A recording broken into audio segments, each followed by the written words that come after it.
Shalom, baiklah saya di sini akan membuat sebuah video yang berkaitan dengan sejarah komputer, mata kuliah komputer dasar dengan dosen pengampu Ocean Gian Kaunang ST MKOM. Baik, kita akan masuk dalam materi sejarah komputer. Sejarah evolusi komputer.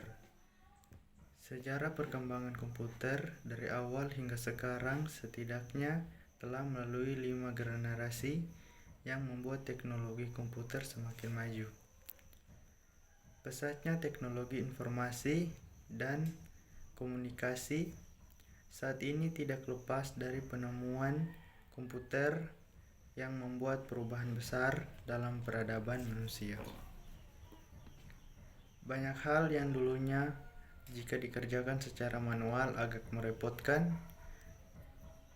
dengan mudah dilakukan melalui perangkat komputer. Menilik sejarah ke belakang, asal mula komputer tidak jauh dari alat hitung. Pasalnya komputer berasal dari bahasa Latin computare dan bahasa Inggris to compute, yang sama-sama bermakna menghitung. Alat hitung yang menjadi akal bakal komputer bernama abacus. Mengutip laman sumber belajar Kemendikbud, abacus adalah alat hitung kuno yang dipakai bangsa Romawi kuno dan Yunani kuno. Abacus dipakai dalam menghitung sehari-hari layaknya kalkulator di masa sekarang. Komputer dasar. Konsep dasar komputer.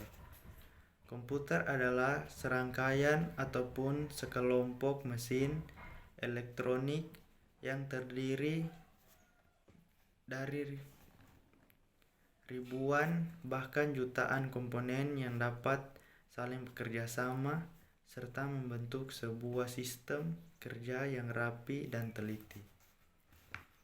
Definisi yang ada memberi makna bahwa komputer memiliki lebih dari satu bagian yang saling bekerja sama, dan bagian-bagian itu baru bisa bekerja kalau ada aliran listrik yang mengalir di dalamnya.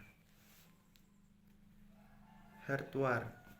Pada sistem komputer terbagi atas 3 bagian, yaitu yang pertama, input unit, merupakan bagian dari perangkat keras komputer yang berfungsi sebagai alat untuk memasukkan data dan lain sebagainya ke dalam komputer.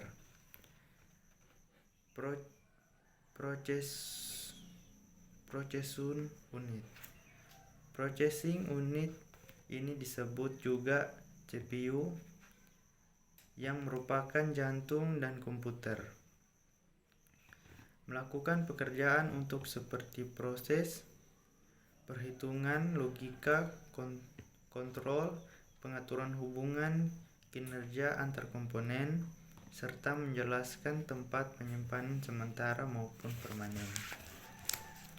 Yang ketiga, output unit, merupakan perangkat keras yang berfungsi untuk menyajikan hasil output dari proses yang sedang bekerja pada komputer. Jenis-jenis komputer. Personal komputer. Karakteristik ukuran kecil, fleksibilitas, dan terjangkau. Fungsi digunakan untuk tugas sehari-hari seperti pemrosesan kata, penelusuran web, dan hiburan. Yang kedua, laptop. Karakteristik portabilitas, baterai yang dapat diisi ulang, dan keyboard terintegrasi. Fungsi memungkinkan pengguna bekerja dan mengakses informasi saat berpindah tempat. Tablet atau tab, karakteristik layar sentuh, ringan dan mudah dibawa. Fungsi ideal untuk membaca, menelusuri internet, menonton video, dan penggunaan aplikasi. Keempat, komputer all-in-one. Karakteristik integrasi monitor, CPU, dan perangkat input dalam satu perangkat. Fungsi ideal untuk penggunaan rumahan.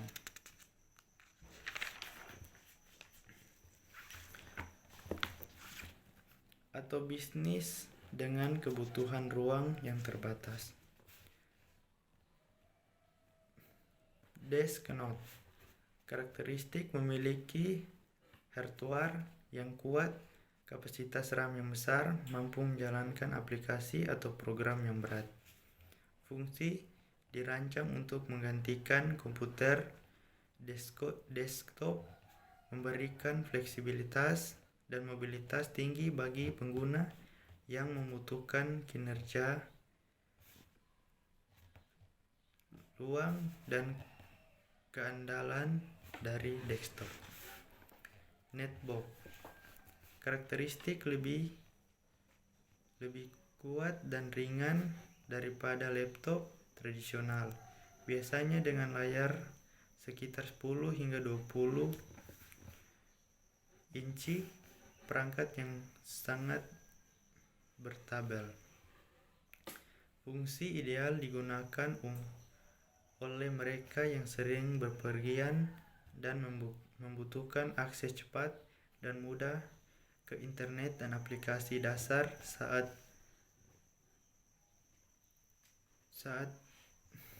dalam perjalanan.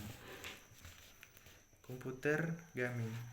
Karakteristik kinerja tinggi, kartu grafis yang kuat, dan memori yang besar. Fungsi digunakan untuk bermain game dengan visual dan pemrosesan yang membutuhkan spesifikasi tinggi. Superkomputer. Karakteristik kinerja terbaik dalam pemrosesan data yang kompleks dan membutuhkan spesifikasi tinggi. Fungsi digunakan dalam penelitian ilmiah dan perhitungan yang insentif. Yang terakhir, komputer server. Karakteristik daya tangguh, penyimpanan data yang besar, dan konektivitas jaringan yang kuat. Fungsi menyediakan layanan dan sumber daya bagi komputer-komputer lain dalam jaringan. Sekian, terima kasih. Dan bagi teman-teman yang masih bingung untuk mendaftarkan diri di universitas mana, mari bergabung bersama kami di Universitas Pembangunan Indonesia, Manado, karena di universitas kami sudah akreditas B dan sudah berbagai macam fakultas di dalamnya. Contohnya ada keperawatan, hukum, teknik, dan lain sebagainya. Dan jika teman-teman ingin daftarkan, saya sudah membagikan link yang ada di sini. Silakan teman-teman diisi dan mendaftarkan diri.